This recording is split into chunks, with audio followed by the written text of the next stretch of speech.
and welcome to the NewsX Sunday Guardian Roundtable. Well, today we are actually recording something very historic. Ever since the beginning of the monsoon session of Parliament, we saw a sea of young young people, whether it was Gen Z, millennials, students, descend into the capital in answer to the Cockroach Janata Party demand for Sansad Chalo. The demand, of course, was part of the ongoing protest against the NEET paper leak, a demand for the resignation of the education minister, which they've been actually doing ever since the beginning of June. The move intensified after Sonam Wangchuk also joined the movement, I think, in end of June. He went on a hunger strike. The government, for the large part, has been ignoring this. But what they could not ignore was the organic, spontaneous movement that met with them on the first day of Parliament. If you just went to either Jantar Mantar, Connaught Place, anywhere near central Delhi, all you saw were people, hordes and hordes of young people. Some even older people had come because, a failed examination ruins lives, that affects the entire family. People not just from Delhi, from Patna, from Nagpur, from Lucknow, from down south. People had got trains, buses, any way they could, and they descended to the capital to just make one plea. Can you please fix the system? Can you please save our children's education? And can someone take accountability? They were asked that if the resignation of one person does not really solve the problem. The answer was pretty interesting, because what the Cockroach Janata Party spokesperson Saurav Das said, he's saying if one person takes accountability, then the next person will know that there is a price to pay and try and fix the system. Why is the government not getting this simple message? Why are they being so arrogant?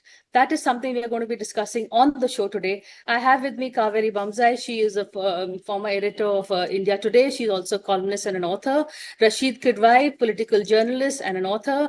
Leher Kala, she's a columnist with the Indian Express. And Kiran Bhatty, she is a research scholar. She's done, in fact, work on the education sector, on development policy, public sector, and governance and political sociology. She's also worked on the RTE. And also worked in the education sector at UNESCO.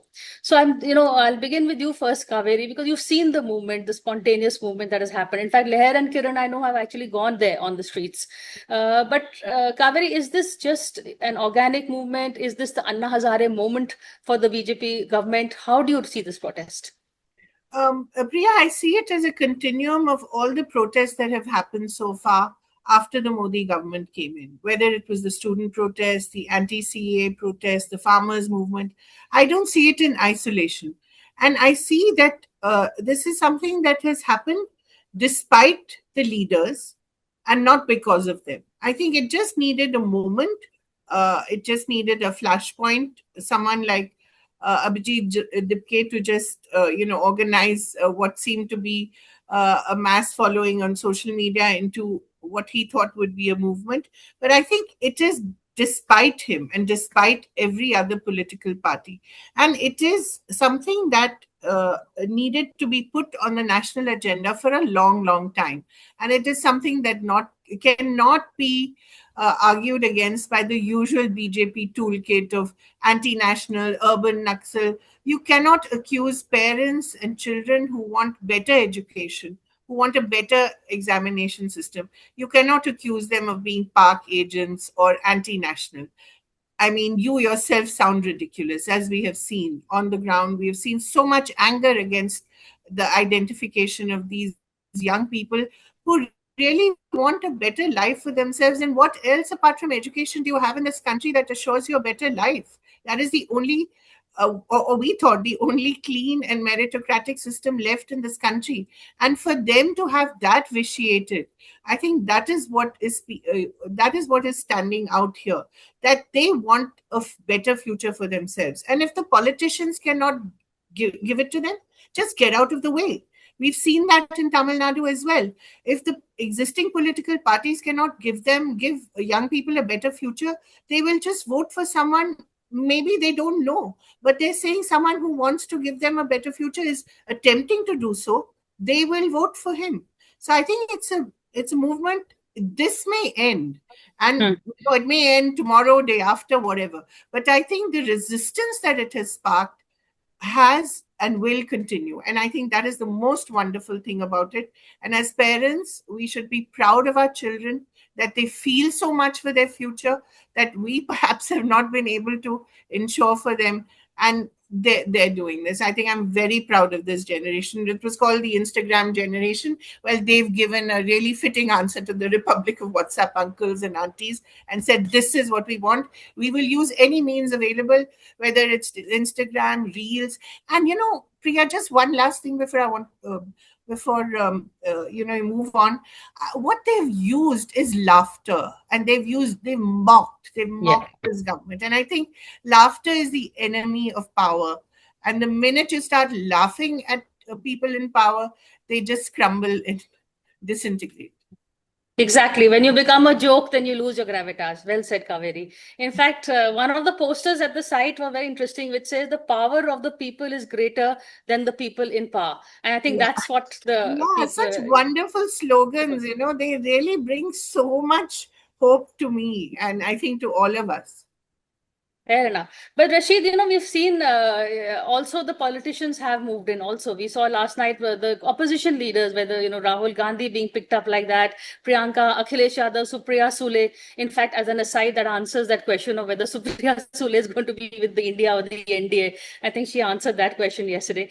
So a lot is happening on the ground with the opposition moving in. Was that a smart move? Because as Kaveri said to me earlier, this is a headless move. In fact, that makes it easier because there's no one person they can denigrate you on pull down, which is what they do when you want to pull down a movement. So should the opposition have played politics with this, or what can they do? They can't not also step into an issue like this. So, Priya, I think everything in India boils down to, what happens electorally and what is the Hmm. outcome. So it is outcome that determines everything. And if we see that, I don't want to take anything away from what Kaveri has spoken. I think he's spoken on behalf of a lot of us. But, in politics, we see that, who wins, who loses, what is a kind of, purpose, what is the objective in first past the post system, whether somebody wins or not. For instance, this entire that kind of turmoil that we are witnessing, the test battleground is going to be Uttar Pradesh and Punjab. More so, there are four elections in four states, but these two states will determine whether whatever was done politically was any kind of worthwhile or it was futile. If the BJP for Yogi Adityanath wins again, then that will be the BJP will be very strong. BJP is present looking very vulnerable. Why it is looking vulnerable? Because as Kaveri was saying, they are always very good at when things are in black and white. If you look at when you can otherize, when you can say, oh, this is a kind of, communal thing, this is anti-national, this is, Pak Parast, all these They things. don't have a villain for this. The They villain don't is have a sitting in villain there. for it. So it becomes very difficult. Now, the problem with that, if you don't have a villain, then its identity becomes a problem. And a lot of people are very bitter about it. I think other, panelists would elaborate more on that. That Aam Aadmi Party experience. People had put their heart, soul, and a lot of sentiment in it. But what happened eventually, and Arvind Kejriwal became chief minister and a political player, a lot of people built that kind of developed a kind of aversion for it, and they felt betrayed and they felt let down. So therefore, all these dynamics are there. I think specifically Rahul Gandhi was very clear. He didn't want to play second fiddle to the Cockroach Janata Party. Also waited, bided for time, and joined in. And in a way, BJP is also very happy because now you have a Rahul Gandhi, Akhilesh Yadav versus the BJP. So they know the rules of the game and they know how to do it. And therefore, I think if I am a youth of 18 or 25, I will feel a bit cheated and bit betrayed because that's not what I was looking for. But again, I said, I'm being very cynical. In India, everything is judged by, the kind of electoral outcome and, who wins. A battle of, 51 and 49, the 51 wins. There is no silver medal in politics. That's true, coming second. But Leher, just the protest, you were there, and I remember you came back and you said also it is so organic, and the fact that, what you saw on the streets, if you can just tell us, you and Kiran both, I'll ask Kiran also, but first you. I think as you grow older, you sort of remove yourself from what's really going on the ground, and we journalists are as guilty of that as everyone else. But, just walking, because all of central Delhi was shut that day, post Lodi Road, you had to walk and take an auto or whatever. And while I was walking, there were, a whole bunch of other people walking with you. So it was, it felt very surreal, the whole part. I must admit that the only two times in my life I've ever gone for any protest, one was Nirbhaya and one was 2 days ago. And also, as you grow older, you see a lot of nuances in situations. But Then you meet younger people who have a very black and white way of looking at things, which also is not wrong, you know. So the kid I was walking with, he was 24 and he'd come from Madurai. So he Hmm. says, but why would Modi not want to sack Dharmesh Pradhan? If this has happened, such a big thing has happened, he says, whichever private company you work for, if such a big incident has happened, wouldn't you get sacked? Correct. So why would, so they're genuinely puzzled about why he would not take this step to save all of them. And what I saw among the youth, I mean, over there, while it was very humbling, it was also very tragic, you know, because you see all these really smart people over there. They're very civilized, they're very well educated, and they don't seem to have any avenues for them, you know. And this is what they're reduced to. They're reduced to coming from wherever they are to protest and hope for the best. And what hope is there really? I mean, I'm sorry to be cynical, but after this, what happens? Assuming even Mr. Pradhan gets sacked and somebody else comes in, what next? You know, I mean, it's such a overwhelmingly huge task fixing this. I mean, and we've not got to that part, but the fact is that, you know, hats off to these kids. It was a blisteringly hot day. I survived for 1 hour, and hats off to anyone who can sit there in that weather with those cops around with nothing. You know, it's really Correct. Yeah. hard what they do. And, you know, we must respect them for what they put themselves through. That's the thing, Kiran. You know, you were there on the ground, and if you can tell us what happened, what you felt, what you saw, and also if you can attempt to answer what Leher has asked. Rahul Gandhi has also released a video just now asking a very simple question. You know, why is the education system collapsing? Why are the papers leaking? The whole, what can be done really? It's a huge task, but where do we begin, Kiran? Yeah, so I think the first thing that struck me when I reached the Jantar Mandir, of course, it was hard even to get there because all the approach roads were blocked. And they were but it was just the numbers of people that were there. And I have been to many protests on Jantar Mantar and otherwise in my life, and I have never seen anything like this. It was way beyond Jantar Mantar, all the radial roads, as you must have seen in various social media posts, etc. The metro stations were blocked. People started protesting at the stations, in Connaught Place, everywhere. So the large numbers that had come out there to express their solidarity was really stunning. And these were people who came from different parts of the country. They were from different communities, different classes, different genders, all of them, showing the solidarity and showing support to each other and protesting absolutely peacefully. I mean, what was really remarkable to see that none of them, there was no hint of any kind of violence or aggression. I had gone with my daughter. I was a little nervous. There was a lot of, young men there, not the hint of a bad touch or anything like that. In fact, they were helping each other. They were fanning others, the few who had carried fans, offering water, ORS. I mean, that sense of camaraderie that was evident there across all of these groups of young people, and they were mostly young people when I went in the morning, was really quite, it was really impressive. It was really heartening to see that. But the other thing that became evident also to me was that this protest has gone way beyond just the education system. I mean, we can talk about the education system in a bit, but it has definitely gone beyond that. It has become much more about the tolerance of this government and the system for lying, for cheating, for disrespecting democratic practices and spaces. We can see that for not following or respecting constitutional values, which is why the constitution is constantly being put forward. So it is now the anger and the frustration, while the NEET paper leak was definitely a trigger, and the problems that this youth are facing with the education system, which are very real, they are very genuine. The system is broken. And it's not just the education system, but it's all the links. It's links with skilling, it's links with employment, it is linked with, what's happening with wage employment in particular. We are the only country in the world where real wages are falling. So the future for the youth is looking very bleak and uncertain as well because of all of this corruption, etc. So it's not, it's not unsurprising that there is a lot of anger and frustration, but the fact that they have channeled that anger and frustration so beautifully, not just, what she's saying, they had said about laughter and humor. I mean, you can see that, I mean, they've really used humor so effectively to express their anger. And also, they've managed to keep very peaceful and patient and shown courage. I mean, Yes. they could have just, taken to the streets in a more violent way because their anger and frustration is really real and it is genuine, legitimate. But they are still being so patient, showing so much courage in the face of very unjustified violence against them, still coming back, just sitting there, making their demands in a most peaceful manner. It was very impressive. I have to say, there have been protests in the past also. People have talked about it where, buildings were burned, this and that, the JP movement and before that, etc. But none of that is even on the cards for these youth, and that is something that really must be saluted and supported and encouraged. So yeah, I mean, it is what's happening today in Jantar Mantar is absolutely remarkable and unprecedented, I would say that.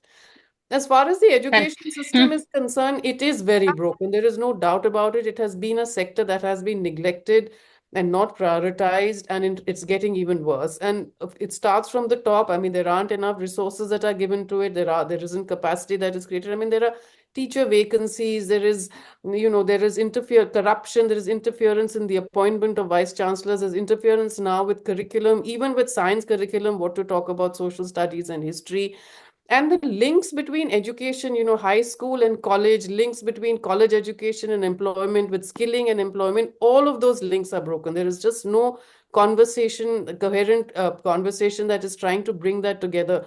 So for the youth, I mean, when they look ahead, it is bleak. I mean, where do they go? I mean, if they manage to get through school, they are not sure they can get into college. If they get through college, they're not sure they'll get a job. If they get a job, they're not sure what kind of wage they will get. They're getting really poor wages. So what do they have to look forward to? I mean, it is a very sad situation. It's really dire and bleak for them. I'm not fair surprised enough. they're Yeah. to the streets, but the fact that they've done so peacefully is truly remarkable. Truly. And I think the larger question, really, as Kiran said, is very important is, what does it say about the mood on the ground amongst the very young and the attitude of the government? That's something I'm going to take up, but after a very short break.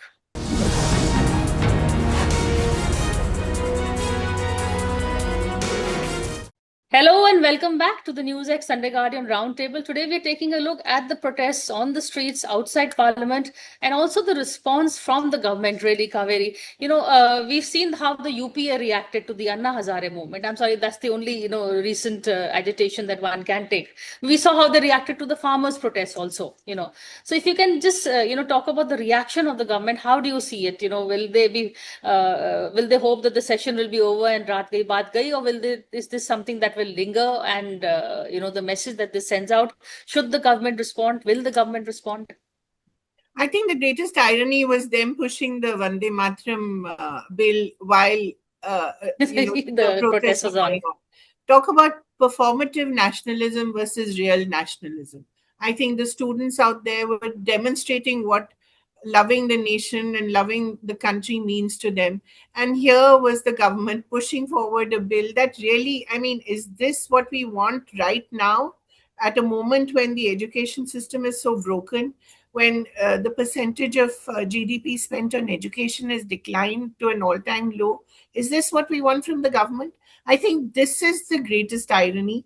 And as far as, the other point I wanted to quickly mention is this whole concept of a community that is building up there. It's not just the students and their parents, but also allies like the gurdwaras, like people sending food from Swiggy and Zomato to in bulk orders to these children. Blue Tokai opening a first aid center. I mean, it is not just about the students anymore. As Kiran said, it is about their future and what do they have in, the whole world is talking about AI and talking about how it will impact jobs and how it will impact young people. We have 1/3 of Gen Z of the world. 1/3, 28% of Gen Zs in the world are in our country. What are we planning for them? How to sing Vande Mataram in theaters and in public spaces? That's what we want for them. There has to be more that the government is thinking for them, don't you think? That's what angers me. Yeah, there is so much Exactly. talk about this demographic dividend. But Yeah, nobody, I mean, this is no longer really a dividend, right? It's turning into quite it's the opposite. If you don't yeah. empower them, provide them with the basics of education and opportunities, where is the dividend? It's really going to become more of a liability very soon. I completely agree with that. I mean, the With that. government's response is, I mean, is there a response? I mean, what sort of response? We're only seeing a ham-handedness with the police action, etc., and neglect or ignoring it in the parliament. I mean, the government has shown over and over again an unwillingness to engage with the public. I mean, like Kaveri said, even in the earlier protests, they just never have come forward to engage in a dialogue. And I think the youth are really, that's what they're asking for. They want to be heard. Above all, they want to be heard. They are, and like she's saying, I mean, there is this huge section of the population, and we call them a dividend, a demographic dividend, but we don't want to listen to them. And for Yeah. too long, they've been taking, orders from the above, but the so-called elders, sometimes, you need to sit back and listen. And clearly, those sitting in parliament are showing no attempt to do that, and that is a Yeah. problem. That is a And real Kiran, problem. not just Yeah. in Parliament, Priya, just Hmm. quickly, all positions of power. You see the latest directive from IIT Roorkee Yeah, telling people that they should not engage in politics. I mean, if as students you do not engage in politics, when will Exactly. you do it? When you're in your exactly. dotage, you All know? the great movements have been driven by student politics. Student. That is the time, Correct. that you have to express your opinions, to ask for accountability, etc. But this is a trend that has been growing in recent time. And again, it is something, it's a messaging that is there coming from the larger system, that somehow education and politics are delinked. I mean, it is absolutely It's unheard of, and ridiculous. it is not the case anywhere in the world. Education is intrinsically a political idea. So to try and Right. force that sort of ideology, and coming from institutions like IIT, and there are many others, I will not name here, who have taken similar positions, is a reflection of something that is broken actually in the whole system, and not just within education. It is in our democracy that the Yeah. questions are. Rashid, I saw Harish Salve being asked that question on one of the television debates, that isn't this the Article 19? I think the right to free speech. So he's saying Article 19 is fine so long as the free speech doesn't mean you're shouting fire in a crowded auditorium. But is the time come to a wake up call? The students are there on this. I think they're shouting help more than fire, really, at the end of the day. And to answer Kaveri's point, also the government doesn't listen. Maybe on the farmers' protest, in a way, it did listen. It did finally rule back those amendments. So the government has shown at times it listens. Do you think now is one of that time? Well, Priya, I don't think so. I think, what we are being, politically correct is in electorally again speaking, it doesn't sell. The advantage that Mr. Narendra Modi government has, that it's very sure-footed. It knows that end of the day, it will manage to win election. It will manage to get, It's MPs on its side. We have seen what happened in Trinamool. We have seen what happened in Shiv Sena, and we know what's happening in NCP. So, and the kind of things that, sordid, I would say that, three MPs resign from Trinamool in the morning, and the evening they are given, Rajya Sabha tickets. So all these things are happening. We must also not forget how Dr. Manmohan Singh was the architect of economic reforms, lost from South Delhi. The same political correctness was not converted into votes. We votes. also saw, Priya, what happened in Lakhimpur Kheri when assembly elections were held. We know Yes. that how Congress had fielded Priyanka Gandhi in 2022 Uttar Pradesh elections. Many rape survivors were fielded. All of them not only they lose, they lost their deposit also. So this is a very telling commentary how we as a society have very double standards. We say something, we do something. When it comes to votes, then it doesn't translate. Kaveri made a very good point about Vijay, but we don't have, in particularly in North India, we don't have Vijay. If tomorrow, even if the three Khans or any star comes up, the the Muslimness of him will take over. So therefore, this is a very, I mean, I'm sorry, I'm being very, presenting a very grim scenario, but that's how it is. The BJP doesn't want to set up precedents of moral responsibility. And because they know they can get away, they can, except for MJ Akbar on that Me Too agitation, no minister has resigned from this government. So they don't believe in it, and they have data to show that if they don't do it, then nothing is not going to happen. Mr. Modi's popularity is over 50%. The BJP has 30 sitting on 38% vote bank, and the opposition is divided. You see how AAP is behaving. AAP leaders are saying that the Congress and the BJP are together Yeah. because they have also eye on Punjab poll. So this kind of complexities are there. I'm not very optimistic as other panelists. Well, I want to add I guess the something to that. cynical voice from the ground. Yeah, Claire. The thing is that what makes the students protest, whether it succeeds or fails, is immaterial. I mean, we know the nature of how protests end in India, but the fact that sab dare hue hain, whether they're celebrities, whether they're journalists, whether they're other politicians, yet these guys, because they have so little to lose, they are out there. Yeah. That's what makes this whole thing so humbling. And I mean, one can only wish that they're able to do something, but what are the odds? But these guys have families, it's not just one person. It is at least every person that represents 4 or 8 people. So will that have a domino effect against the government? Or do they have enough time to manage? They're very good at managing narratives. From now to the next election is literally 6 months away. Rasheed was right in that sense. Will they manage the narrative till then? But to do that, what can they do? It's a great challenge for them right now. But if you look how the movement has spread today on Instagram, there are Indians all over the world protesting in front of the embassies. Now, Yes. is that can only convert into something if the opposition gets together and sort of puts a lot of pressure, but at least don't you feel a stirring? There's something going Yeah, on that I agree. you've not felt in a very long time. And that Yeah. has value.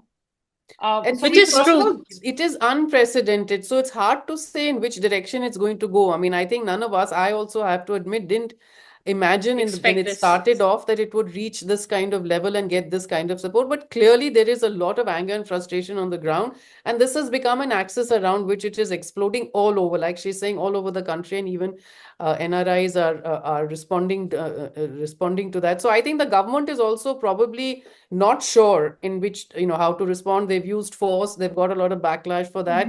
Whether they will use more force, we really have to wait and see. I do think that the opposition, political opposition, which was fairly quiet up till now, and in some sense, I don't think it was a bad thing, because I think the fact that this remained a kind of youth movement rather than a Yes. political party-led movement was and has been its strength and should perhaps continue. So the fact that the Congress is protesting outside, to me, is not a bad thing. It is not a reflection of the fact that its political support is not there for the issues of the movement, but that it is adding to it, and it is political parties are using their political offices or their political spaces to do it. These people are using civil society public spaces to do it, but they're asking for the same thing as actually lending support to each other. So I don't believe that is, of course, the fact that some people in the opposition, like the AAP, are trying to, I mean, is really unfortunate. But I think there are other parties that are coming. Akhilesh was there yesterday. There are, many other Supriya supporters Sule. as well. Yeah. And I think that opposition is, Uddhav came to last night to the site as well, etc. And The like you said, DMK, Supriya Sule everybody's has united also on this. probably Yes. thrown a hat in this ring, etc. So I think some kind of opposition unity is also developing, but I think it is a good sign that they're leaving the munch and the space to the students and letting their voice be heard rather than co-opting and then becoming the main figures in this protest. I And agree. yeah, Kavi. just one last thing I wanted to respond to Rashid. Yeah, it's true. But I think when you can also win the vote and lose the country. And I think that is the epitaph if they do ever win the elections again. That is something that they will have to live with. You can lose the Well said. country, you can lose its people, and that is really that will be a very tragic result of our democratic process. Yeah, I think that they're Well counting said. on the Yeah. fact that they win elections and that they use their money, etc., and other powers to do it, and probably feel that, we'll continue to do that. So how much will this? But I'm not sure. I think there is a real stirring that is taking place. So, of course, one will have to be vigilant in the next round of elections to make sure that other elements don't derail it. But Yeah. yeah, I mean, it's after a long time. But this is after a long time, and certainly this is the biggest challenge that the Modi government has faced so far. I think even bigger than the farmers' protest and any other protest. It just remains to be seen how they handle it. And it's organic. I think that is the biggest challenge they have. And as Kaveree said, this headless, it's organic, and it's spreading all over. It's on social media, Instagram. It's not, they're not depending on, the institutions and media and courts to support them. They're doing it themselves. Certainly not the media. Certainly, Kaveree had to say So, this. so Certainly not. Priya, there was this famous dialogue, no, in Diwar, with Amitabh Bachchan and Shashi Kapoor, कि मेरे पास रुपया पैसा bank balance है, and he says मेरे पास माँ है.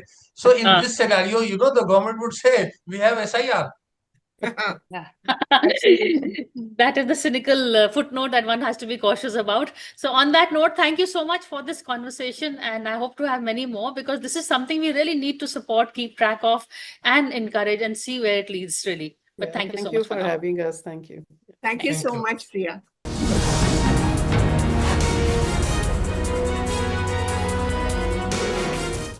For more such videos, subscribe to the NewsX YouTube channel, hit the bell icon.